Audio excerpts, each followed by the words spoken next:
The autumn sun was setting over the city skyline as Police Captain Andrea Thompson wrapped up another long day at the Oakland Police Department.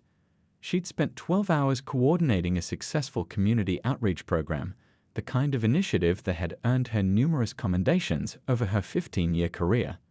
Her shoulders ached from sitting at her desk, but she managed a warm smile as she waved goodbye to the evening shift officers arriving for duty. On her drive home, she remembered her sister's birthday was coming up that weekend. The thought made her change lanes, signaling a turn toward the Riverside Mall. Her sister had been eyeing a particular handbag for months, dropping hints at every family dinner. Even after a grueling day, Andrea couldn't help but feel excited about surprising her with the perfect gift. The department store was relatively quiet for a Thursday evening.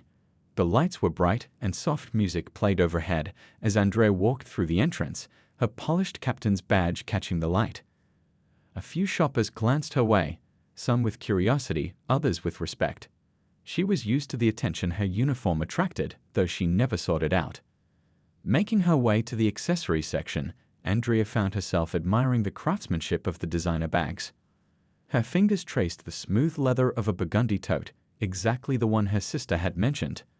The price tag made her whistle softly, but she knew her sister deserved something special after supporting her throughout her career. As she examined the bag more closely, checking its compartments and steady stitching, she noticed a white male officer enter the store.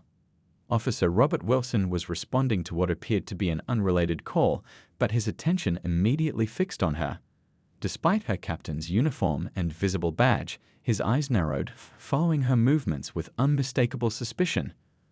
Andrea felt the weight of his stare but continued shopping as she normally would. She'd experienced similar treatment before, even in uniform, but she'd learned to hold her head high and conduct herself with the dignity her position demanded. She took the bag to the counter, chatting pleasantly with the young cashier about the store's upcoming sale. The atmosphere shifted noticeably when Officer Wilson began circling closer, his hand resting deliberately on his belt. Other customers noticed his behavior, some slowing their shopping to watch the scene unfold. The cashier's friendly smile faltered as she handed Andrea the receipt and the elegantly wrapped package. Just as Andrea turned to leave, she caught sight of Officer Wilson speaking quietly into his radio, his eyes never leaving her. She squared her shoulders and walked toward the exit, receipt in hand, maintaining the composure that had helped her rise through the ranks of the department. The security cameras whirred quietly overhead, recording every moment of what was about to become a turning point in both their careers. The warm evening air was just beginning to cool as Andrea approached the store's exit. She could hear Officer Wilson's footsteps quickening behind her, and she knew with a sinking feeling in her stomach that her evening was about to become much longer than planned. The shopping bag felt suddenly heavy in her hand, and the receipt seemed to burn in her pocket, evidence of a legitimate purchase that would soon be called into question in the most humiliating way possible. Shoppers paused their conversations, and store employees stopped their work as tension filled the air. The scene was set for a confrontation that would not only change lives, but would soon spark a nationwide conversation about bias in law enforcement. And it all started with a simple shopping trip at the end of what should have been just another ordinary day. Officer Wilson's voice cut through the evening air like a knife. "Ma'am, stop right there." His command drew the attention of everyone within earshot. Captain Thompson felt her heart rate quicken, not from fear, but from the familiar frustration of what she knew was coming. She'd trained dozens of officers on proper procedure, including how to handle potential retail theft situations. What was about to unfold went against everything she taught. "Is there a problem, officer?" she asked calmly, turning to face him. Her voice carried the natural authority of someone who'd spent years leading police briefings and managing crisis situations. Several shoppers had stopped to watch, their phones already starting to record the scene. "Put the bag down slowly and keep your hands where I can see them," Wilson demanded, his hand hovering near his weapon. The absurdity of the situation wasn't lost on anyone watching. A uniformed police captain being treated like a suspect while still wearing her badge and uniform. "Officer Wilson," Captain Thompson began, noting his nameplate. "I'm Captain Thompson from the 5th Precinct. Here's my receipt from just now." She moved slowly, reaching for the paper in her pocket. The store's security guard, A young woman who had witnessed the entire purchase stepped forward to intervene. "Sir, there's been a misunderstanding. I watched the captain make her purchase." The security guard's words were cut short by Wilson's sharp gesture. "Stay back. This is a police matter now." He spoke into his radio again. "Dispatch, requesting backup at Riverside Mall. Possible theft in progress." The words echoed through the growing silence of the store's entrance. Inside, the cashier who had just completed Captain Thompson's transaction was frantically dialing the police station's main number. Outside, more people gathered, their expressions a mix of disbelief and concern. An elderly couple shook their heads in disapproval at Wilson's behavior, while a group of teenagers whispered among themselves, their phones capturing every moment. "Officer, I'm going to reach for my police ID," Captain Thompson announced clearly, her years of experience helping her maintain composure. She could see the store manager hurrying over with copies of the security footage, waving papers that proved her purchase. But Wilson wasn't interested in evidence. "Turn around and put your hands behind your back," he ordered, pulling out his handcuffs. His voice carried a tone that Captain Thompson had heard too many times before, one that suggested he'd made up his mind long before checking any facts. The store manager's voice rose above the murmuring crowd. "Officer, please. We have the receipt right here and the security footage." But Wilson had already stepped forward, his face set in grim determination. Through it all, Captain Thompson maintained her dignity, though her voice carried the weight of years dealing with such prejudice. "Officer Wilson, I want you to think very carefully about what you're doing right now. There are at least 15 witnesses, security cameras, and store employees all confirming my purchase." The evening sun cast long shadows across the scene as more officers began arriving, responding to Wilson's call for backup. The first to arrive, Officer Chen, immediately recognized Captain Thompson from a leadership seminar she'd conducted last month. His eyes widened in shock as he took in the situation. "Wilson, that's Captain Thompson," Officer Chen called out, hurrying forward. But Wilson was already reaching for his handcuffs, seemingly deaf to all reason and evidence around him. The store's automatic doors kept opening and closing as curious onlookers gathered. The security guard was now on her own phone, recording everything. The store manager held up the receipt like a flag of truth, trying to catch Wilson's attention. But the officer's tunnel vision had taken over, leading to a moment that would soon make headlines across the country.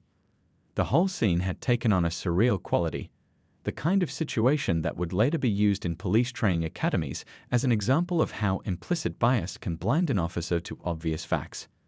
The security cameras continued their silent witness, capturing every second of this pivotal moment that would soon force an entire department to confront uncomfortable truths about prejudice within their own ranks. The cold metal of the handcuffs clicked shut around Captain Thompson's wrists, the sound echoing through the stunned silence that had fallen over the crowd. She stood tall, her face a mask of dignified calm that contrasted sharply with Officer Wilson's aggressive demeanor. The shopping bag containing her sister's birthday gift lay forgotten on the ground, its contents still wrapped in pristine paper. "You're making a serious mistake," Captain Thompson said quietly, her voice steady despite the situation. "Think about the consequences of your actions." But Wilson was already reciting the Miranda rights, his voice carrying a hint of satisfaction that made several onlookers shake their heads in disgust. The store manager, still clutching the receipt and security footage printouts, tried one last time. "Officer, please. We can prove she paid for everything." His voice cracked with frustration as he waved the papers. Behind him, the young cashier who had processed the sale was close to tears, repeatedly telling anyone who would listen, "I just sold her that bag. I just sold it to her myself." Officer Chen, who had arrived moments earlier, was frantically calling the precinct. "Dispatch, we have a situation here. The suspect is actually Captain Thompson from the 5th. We need a supervisor on scene immediately." His words carried clearly through the evening air, but Wilson seemed determined to ignore everything that contradicted his assumptions. As Wilson began leading Captain Thompson toward his patrol car, phones recorded from every angle. A mother pulled her young daughter close, using the moment to whisper something in the child's ear. A lesson about injustice that no parent should have to teach. Nearby, a group of off-duty nurses still in their scrubs watched with growing outrage, one of them already posting the video to social media. "This isn't right," an elderly man in the crowd called out. "We all saw her make that purchase." His wife nodded vigorously, her hand gripping her husband's arm as they watched the scene unfold. The crowd's murmurs grew louder, a mix of anger and disbelief rippling through the gathering. The security guard, still recording everything on her phone, followed at a safe distance. "I have the whole thing on camera," she announced loudly. "From the moment she entered the store until now. Everything." Her voice carried a note of determination. She wanted everyone to know there would be evidence of this injustice. As they approached the patrol car, Wilson's grip on Captain Thompson's arm tightened unnecessarily. She didn't resist or struggle, her military police training from years ago helping her maintain composure. Instead, she locked eyes with each person recording, silently ensuring that every moment was documented. "You know what this looks like, don't you?" she asked Wilson calmly as he reached for the patrol car's door. "Every second of this is being recorded. Every single second." Her words carried no threat, just a statement of fact that seemed to bounce off Wilson's wall of prejudice. More patrol cars were arriving now, their lights painting the gathering dusk in flashes of red and blue. The newest officers to arrive looked confused, then shocked as they recognized their superior officer being led to a patrol car in handcuffs. One young officer actually dropped his notepad when he realized who the suspect was. Inside the store, the manager was on the phone with the police chief himself, his voice echoing through the nearly empty department store. "Chief, one of your captains is being arrested for shopping." "No, I'm not joking. We have all the receipts, the security footage, everything." The crowd had grown larger, with people sharing details in hushed voices. "She's a police captain," they whispered. "She was in uniform." She showed him her badge. The story was already spreading through text messages and social media, racing across the city faster than any official report could. As Wilson prepared to put Captain Thompson in the back of his patrol car, a voice of authority cut through the chaos. Lieutenant Rivera, who had just arrived on scene, called out, "Wilson, stand down immediately." But it was too late. The damage was done.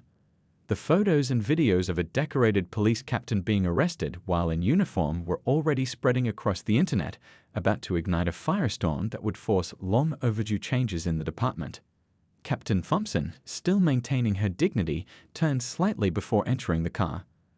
Her eyes swept over the crowd of witnesses, the store employees still protesting her innocence, and finally to Officer Wilson himself. In that moment, she made a silent promise. This incident wouldn't be buried or forgotten. It would become a catalyst for real change. By midnight, the videos had gone viral.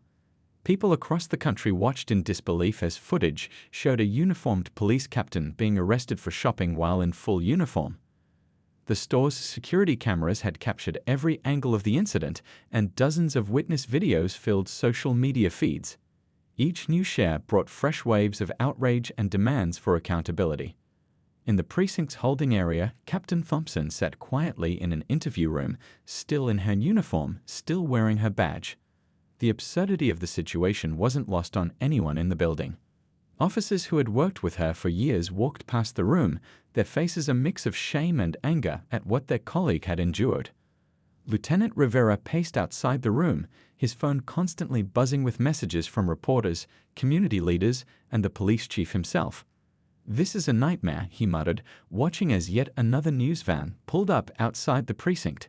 The parking lot was starting to look like a media convention. Inside the break room, younger officers huddled around a computer, watching the incident footage for the fifth time. "Look at his face," one officer pointed out. Wilson didn't even check her ID properly. He just saw what he wanted to see.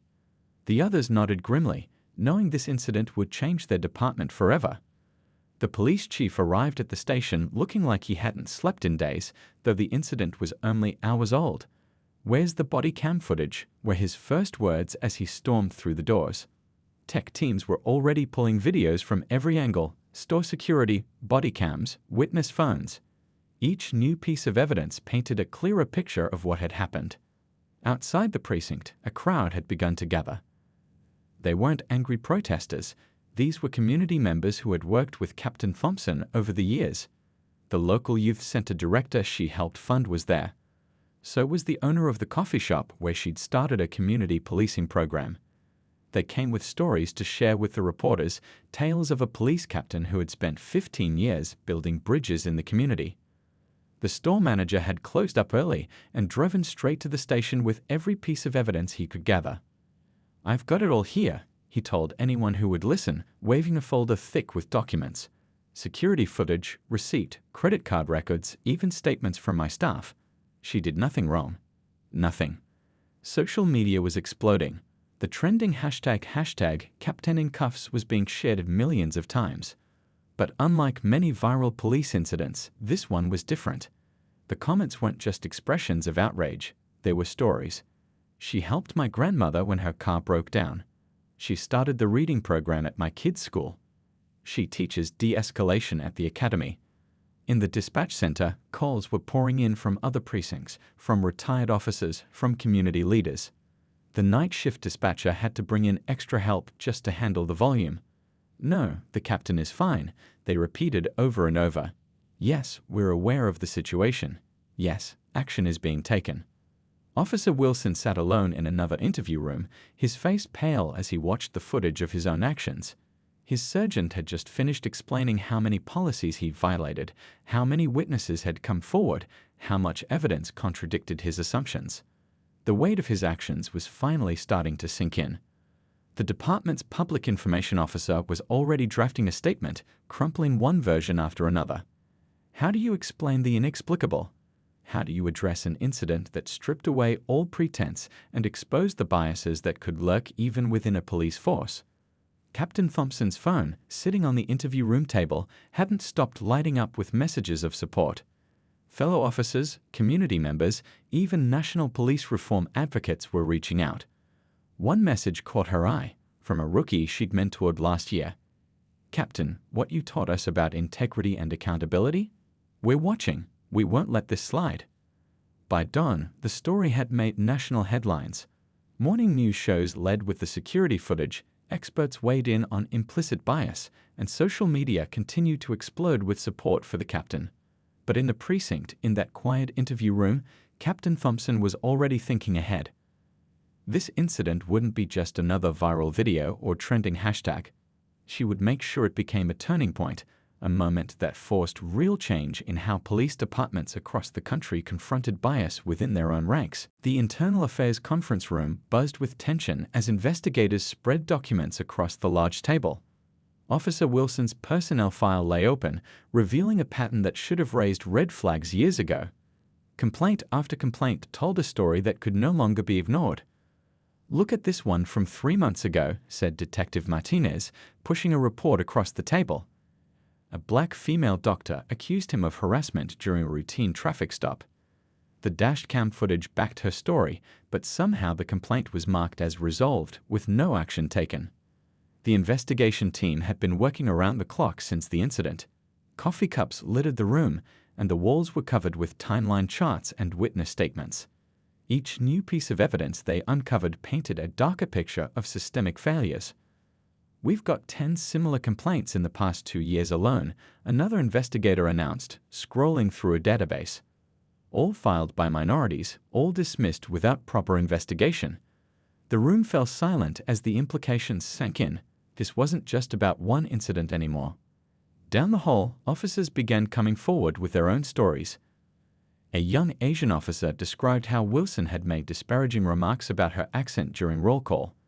Another told of watching Wilson repeatedly stop minority drivers without cause during their shared patrol shifts.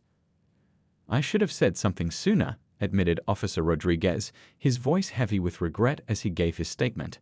"But you know how it is. Nobody wants to be labeled a troublemaker." The investigator recording his testimony nodded grimly, having heard similar words from others all day. The police chief called an emergency meeting with the department's leadership team. The conference room was packed as captains and lieutenants from every precinct gathered to address the crisis.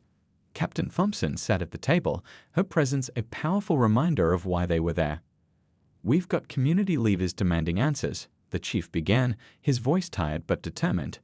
"But more importantly, we need to answer to ourselves. How did we miss this? How many times did we look the other way?" The room was silent. Everyone knew they shared some responsibility. The investigation expanded beyond Wilson. Every dismissed complaint, every overlooked incident, every resolved file was pulled for review.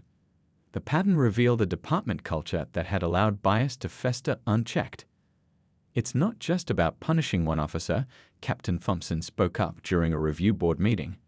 "We need to examine the whole system that protected him. Who marked these complaints as resolved? Why weren't red flags raised sooner?"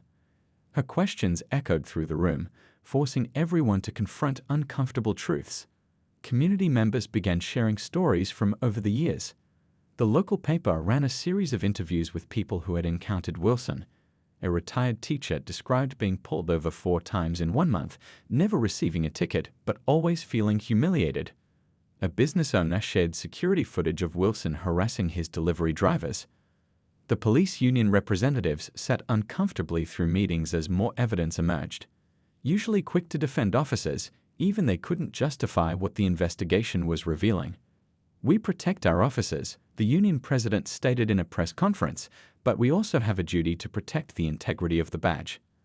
In the Internal Affairs Office, investigators uncovered a disturbing detail. Several officers had filed internal reports about Wilson's behavior over the years. The reports had somehow vanished from the system, buried under layers of bureaucracy and indifference. Lieutenant Rivera, leading the investigation, called Captain Thompson into his office one evening. Spread across his desk were dozens of photos. Wilson at community events, award ceremonies, training sessions. "He was good at playing the part," Rivera said quietly. "But look at his patrol patterns, his arrest records, his traffic stops. The data tells the real story." The investigation team worked late into the night, piecing together years of incidents. They created a timeline that stretched across an entire wall, red pins marking complaints, blue pins showing dismissed cases, yellow pins indicating witness statements. The pattern was impossible to ignore. As the sun set on another long day of investigation, Captain Thompson stood looking at the timeline wall. Each pin represented someone who had faced discrimination, someone who had tried to speak up, someone who had been ignored. She took out her phone and snapped a photo. This wall of evidence would become a teaching tool, a reminder that change only happens when people are brave enough to look truth in the face and act. The police department's largest conference room was packed for the disciplinary hearing. Officer Wilson sat at one end of the long table, his uniform pressed, but his shoulders slumped. The evidence against him filled dozens of folders spread before the review board. Captain Thompson sat at the opposite end, her presence a reminder of the incident that had started it all. "Officer Wilson," the board chairman began, his voice firm but tired, "we've reviewed all the evidence, including the recent incident at Riverside Mall, your previous complaints, and witness testimonies. Do you have anything to add before we announce our decision?" Wilson stayed at the table, the weight of his actions finally visible on his face.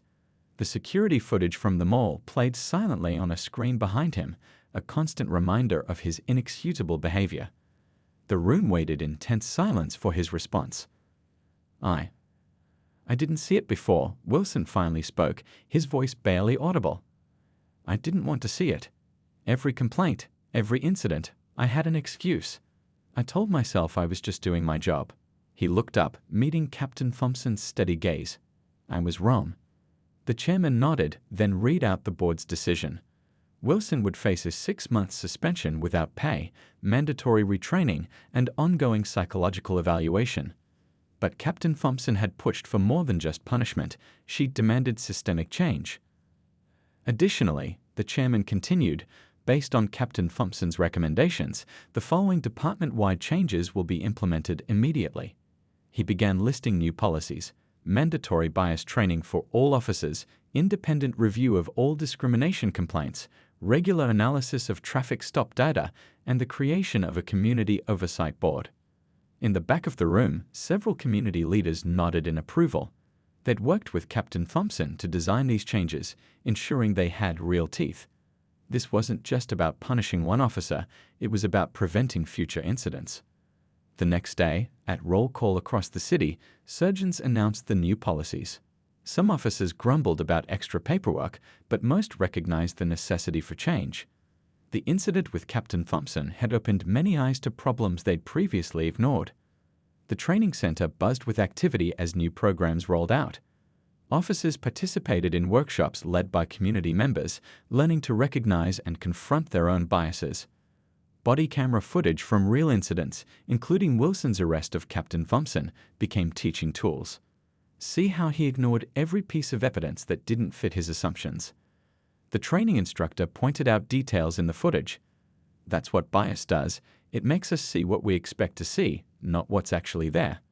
The room full of officers watched intently, many taking notes. Captain Thompson threw herself into implementing the reforms.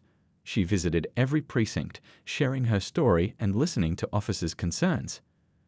"This isn't about shame or blame," she told them. "It's about being better tomorrow than we are today."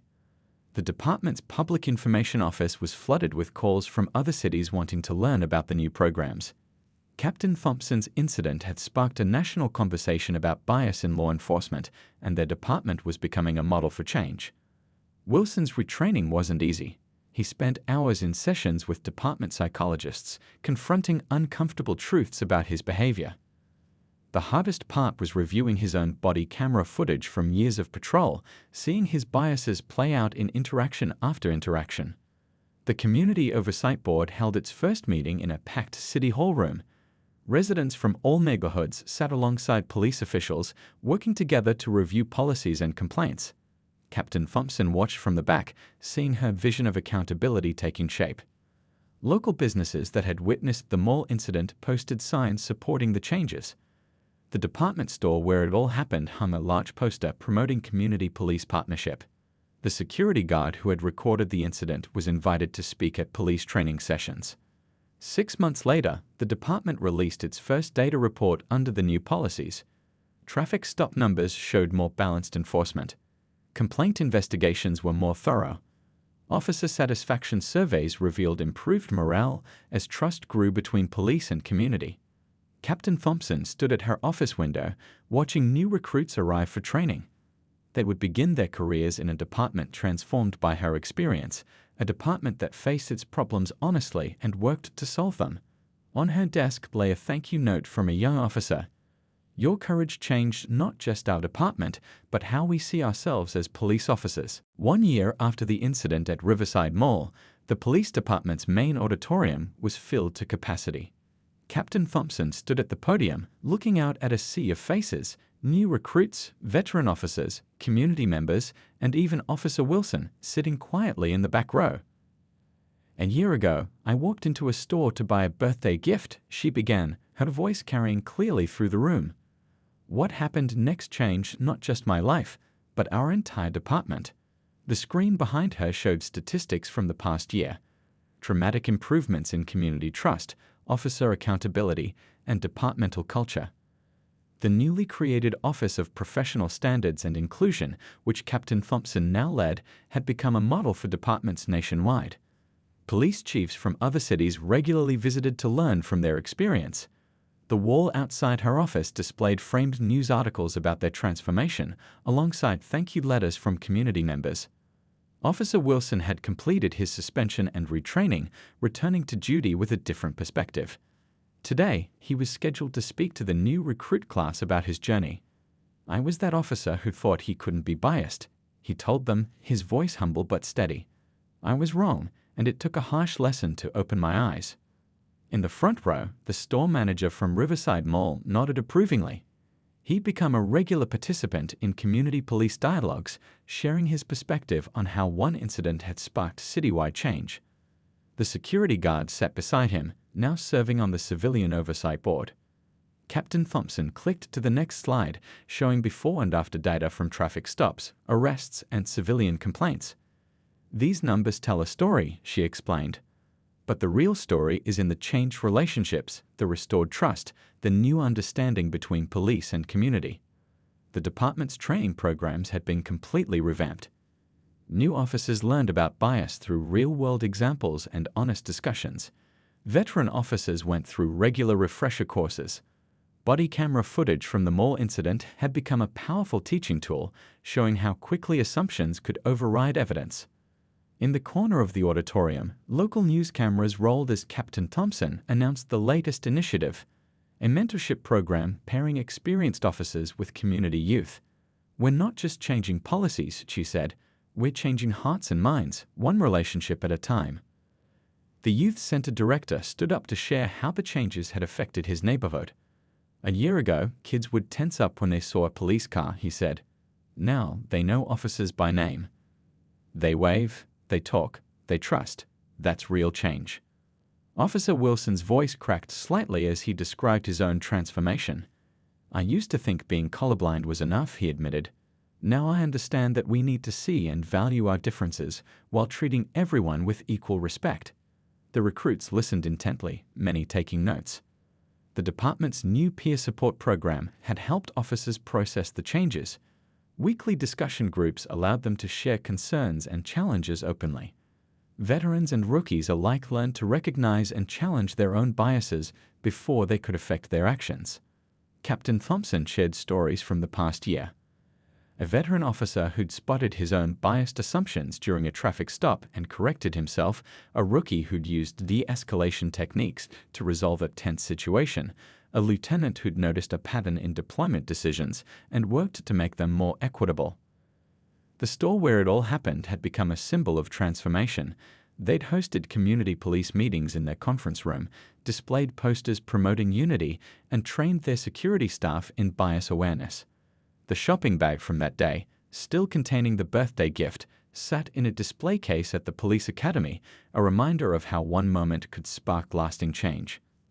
As the presentation ended, Captain Thompson looked at the time, exactly 1 year since she'd walked into that store. The department was different now. She was different. Even Officer Wilson was different. But most importantly, the relationship between police and community was different. We're not finished, she concluded, her voice firm with determination. This is an ongoing journey. But today, we can say we're heading in the right direction. Together. The applause that filled the auditorium wasn't just for her words. It was for a year of hard work, honest conversations, and real change that had transformed a moment of injustice into a movement for justice.